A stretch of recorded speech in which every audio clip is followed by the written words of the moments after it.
What do these following book titles have in common? Listen closely. Can you guess what the stories are about? Are the characters Black? Does it matter? Would you buy any of these books based solely on their titles? Can you visualize the book covers? 1. The Temporary Mistress. 2. The Notorious Bachelor. 3. The Dangerous Invitation. 4. The Absolute Bastard. 5. The Perfect Moment. 6. The Wicked Crush. 7. The Good Husband. 8. The Bourbon Affair. 9. The Innocent Bride. 10. His Dangerous Obsession. And 11. The Divorce Trap. Whoa, those are some very steamy titles. And each love story is uniquely different from the other. How do I know this? Well, it's because I have written most of the novels listed. There are a few, like The Perfect Moment, The Good Husband, The Bourbon Affair, and The Divorce Trap, that I am currently working on. Please leave your answers to my questions in the comment section below this video.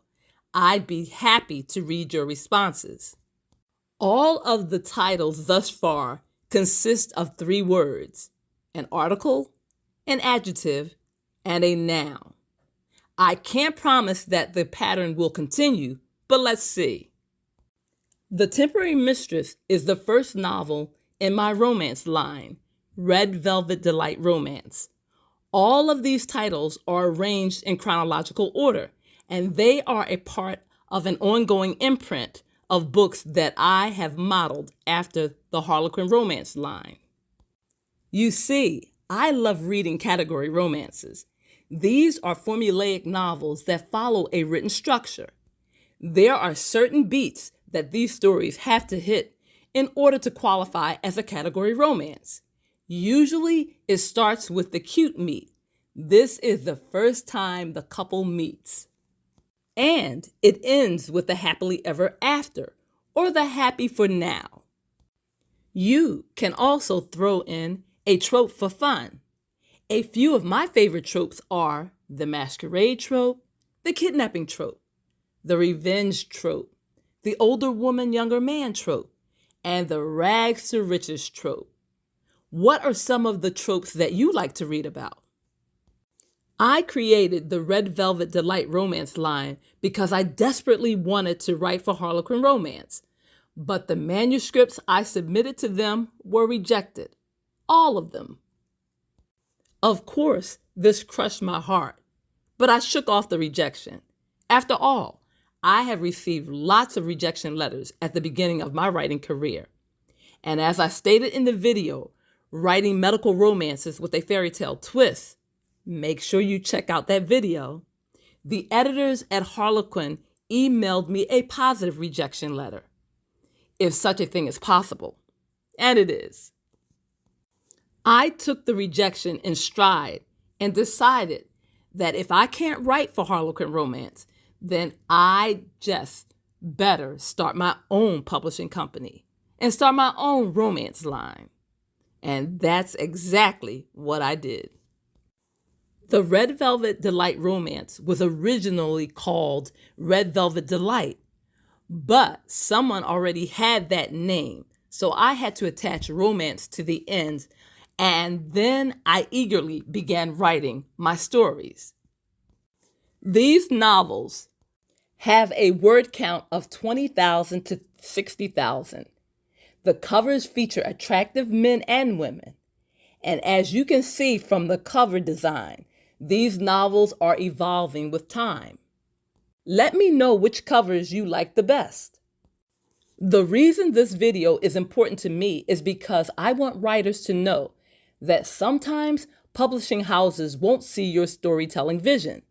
They may think that your writing won't sell, that there isn't an audience for the type of stuff that you are producing. And that's okay.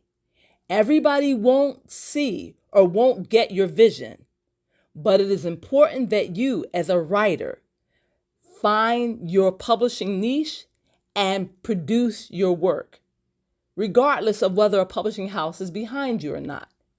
This is a time in which you can publish your own work. You may have to become an indie author like myself. I have been self-publishing since the 1990s, and I love it. I have all the creative control. I decide what to publish and when to publish. I set my own price, and I do things the way that I want them done. I also have a limited publishing cost. If I am only publishing ebooks, I can also choose which audiobooks that I think will be great to produce. It takes a lot of time, dedication, and research to self-publish, but once a story is written, you have a permanent piece of intellectual property that has the potential to make you lots of money. I have learned a lot through self-publishing my books. For example, 10 years ago, I might have sold my medical romance unscrubbed for about $5,000 to $7,000. I needed tuition money.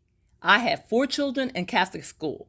I was desperate, but thank God Harlequin did not buy my books unscrubbed and scrubbalicious. Do you know why I say thank God? It's because I realize now, 10 years later, that those books are more valuable than the $5,000 to $7,000 I wanted. Those stories are worth far more. If I sold Unscrubbed and Scrubbalicious, I'd be selling all of their rights. That means streaming rights, television rights, movie rights, audiobook rights, ebook rights, paperback book rights, hardback book rights, graphic novel rights, English rights, and foreign language rights, not to mention the right to sell in other countries and territories. I haven't even listed all of the rights an author can sign away.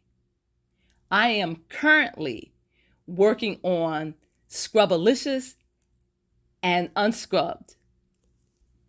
These books are now in paperback. They are available as ebooks and audiobooks. And I will be promoting and advertising this medical series in the future, so definitely check me out. I have a lot to learn about the publishing business, but I will try to share everything that I have learned over the years. I am forever thankful for all of the opportunities indie authors have today. In the 1990s, ebooks were just coming onto the scene. Many authors had no idea that ebooks would turn the publishing world upside down.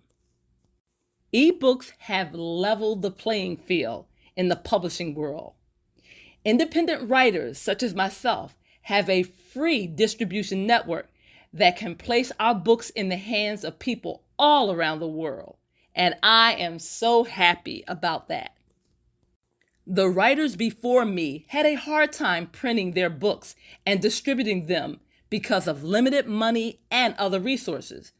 But times have changed, so please take advantage of your opportunities. This is Elizabeth Griffin, the Black Romance Writer. And as always, I'm wishing you love, peace, joy, and happiness in the spirit of Soul Train's Don Cornelius. Bye-bye.